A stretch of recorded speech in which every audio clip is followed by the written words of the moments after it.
ऋषिनगर में केशवदत्त ब्राह्मण अपनी पत्नी अंजलि के साथ रहता था। केशवदत्त के घर में धन संपत्ति की कोई कमी नहीं थी। नगर में सभी केशवदत्त का सम्मान करते थे, लेकिन केशवदत्त संतान नहीं होने से बहुत चिंतित रहता था। दोनों पति पत्नी प्रति मंगलवार को हनुमान जी की पूजा करते थे। विधिवत मंगलवार का व्रत करते हुए कई वर्ष बीत गए। ब्राह्मण बहुत निराश हो गया, लेकिन उसने व्रत करना नहीं छोड़ा। कुछ दिनों के बाद केशवदत्त हनुमान जी की पूजा करने के लिए जंगल में चला गया। उसकी पत्नी अंजलि घर में रहकर मंगलवार का व्रत करने लगी। दोनों पति पत्नी पुत्र प्राप्ति के लिए मंगलवार का विधिवत व्रत करने लगे। अंजलि ने अगले मंगलवार को व्रत किया, लेकिन किसी कारणवश उस दिन अंजलि हनुमान जी को भोग नहीं लगा सकी और उस दिन वह सूर्यास्त के बाद भूखी ही सो गई। अगले मंगलवार को हनुमान जी को भोग लगाए बिना उसने भोजन नहीं करने का प्रण कर लिया। 6 दिन तक अंजलि भूखी प्यासी रही। 7वें दिन मंगलवार को अंजलि ने हनुमान जी की पूजा की, लेकिन तभी भूख प्यास के कारण अंजलि बेहोश हो गई।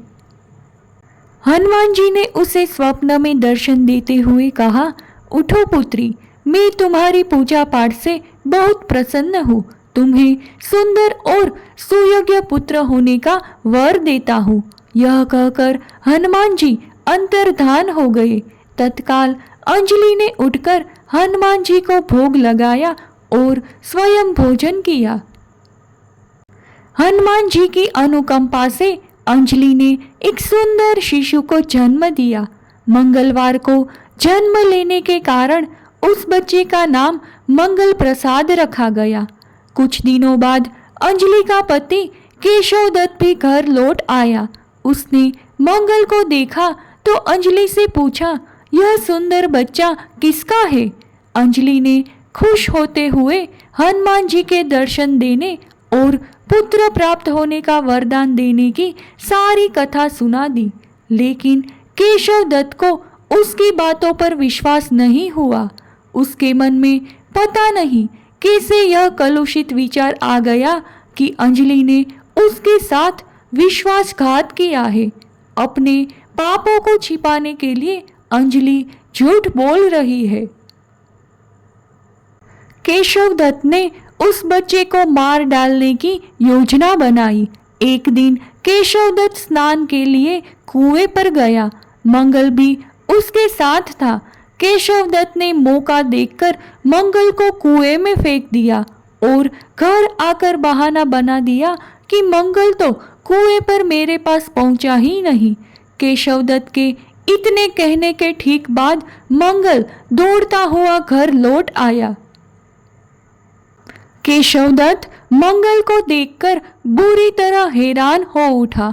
उसी रात हनुमान जी ने केशवदत्त को स्वप्न में दर्शन देते हुए कहा, तुम दोनों को मंगलवार के व्रत करने से प्रसन्न होकर पुत्र जन्म का वर मैंने दिया था, फिर भी तुम अपनी पत्नी पर शक क्यों करते हो?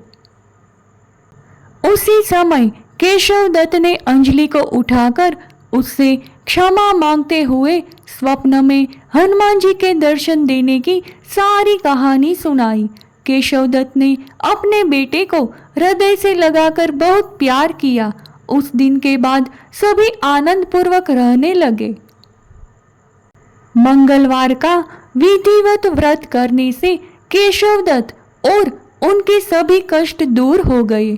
इस तरह जो भी स्त्री पुरुष विधिवत मंगलवार का व्रत करके व्रत कथा सुनते हैं, हनुमान जी उनके सभी कष्ट दूर करके घर में धन संपत्ति का भंडार भर देते हैं। शरीर के सभी रक्त विकार के रोग भी नष्ट हो जाते हैं। तो ये थी मंगलवार व्रत की पौराणिक कथा। अगर आपको ये वीडियो पसंद आया है तो कृपया इसे अपने दोस्तों में शेयर अवश्य करें। ऐसे ही और धार्मिक वीडियोस देखते रहने के लिए हमारे चैनल को अभी सब्सक्राइब करें। धन्यवाद।